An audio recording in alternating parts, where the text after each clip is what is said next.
morning, this is Melanie Bluegrass. Today is June 15th, 1860. The Mason Committee of the U.S. Senate has just completed a 6-month investigation on the cause or causes of the raid on Harper's Ferry, Virginia by John Brown.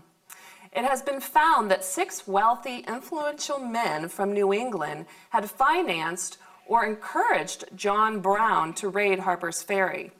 They are called stockholders of the Underground Railroad. We have persuaded the Secret Six, as they have been nicknamed by the New York Herald Tribune, to come on A.N.N. to tell their story. May I introduce, from left to right, we have George Stern, Garrett Smith, Thomas Higginson, Samuel Howe, Theodore Parker, and Franklin Sanborn. And our new receptionist, Miss Daphne Kafuzzi. Please, gentlemen, we're just trying to get facts. George Stearns, why don't you start? Why don't you tell us what your role with John Brown was? Well, I consider it the proudest act of my life that I gave to good old John Brown every pike and rifle carried to Harper's Ferry. My main contribution was a promissory note for $7,000 for a 100 volunteer army of regulars in Kansas. I also promised $1,300 in revolvers to protect the free settlers of Kansas, for defense only. I had no idea Harper's Ferry was the target. So you're denying you had anything to do with the raid? Mostly. Mr. Garrett Smith, what was your part with John Brown? I deny involvement in the raid to my death. Sit down, Garrett. This isn't an inquisition. Quit yelling. Okay, let's start with an easier question. What did you do? Well, I bought a large area of land in upstate New York for free blacks and fugitive slaves. I realized that a settlement of blacks would not be welcome in mainstream communities. But I didn't know what it was used for. Oh, you knew, you scared large jellyfish. Since I only had a superficial familiarity with the whole rotten scheme. Thank you, Mr. Smith. Now, Thomas Higginson, can you please tell us what your part was? I am a Unitarian minister. In 1857, I organized a convention of anti-slavery disunionists. When I met John Brown in 1858 and learned of his plan to invade Virginia, I urged him to launch it earlier. I'm for rapid action. I told Frank Sanborn that Brown was stalling. Oh, you're a lunatic, Tom! You're gonna get us put in jail for your talk show confessions. I have been an abolitionist for too long and had known John Brown too well not to feel a thrill of joy at last upon finding myself in a position where he only wished to be someday. If there is a civil war, I vow I will take command of an army of blacks against the South and kill Southerners. Oh, well, thank you for your pledge. I knew I could count on you for a sensible approach. Samuel Howe, could you please tell us what your involvement with these reluctant conspirators was? Practically none.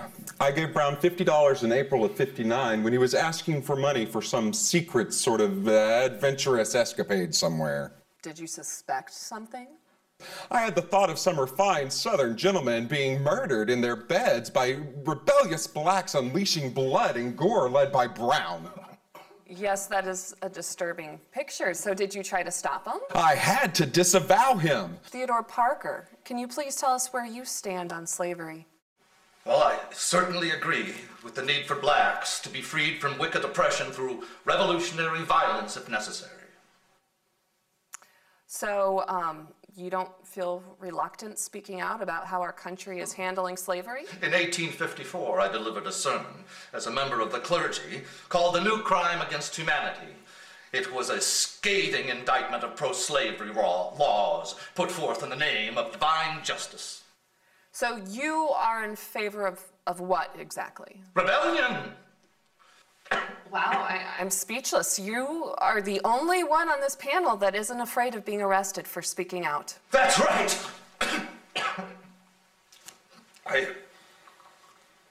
recently came down with tuberculosis, and am living in Rome full-time to recover. I only came here for this interview to meet with my former friends of the Secret's Six in order to tell them that I thought they were pusillanimous. Wait. What is pusillanimous? We have women and children watching this. It's a word meaning lacking courage and acting cowardly. Order. Wow, we are almost done. Frank Sanborn, why don't you tell us where you stand on the slavery rebellions?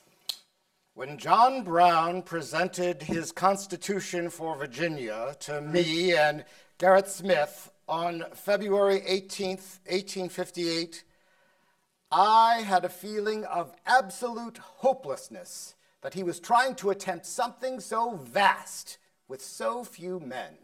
But you helped or encouraged him, right? Well, it's like this. When he asked for help in '59, I gave him some books on Napoleon and Washington.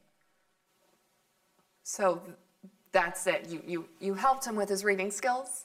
No. First, I did introduce him to the secretary of the Massachusetts State Kansas Committee and the members here, and they all welcomed him. But after his arrest, I packed up and left for Canada.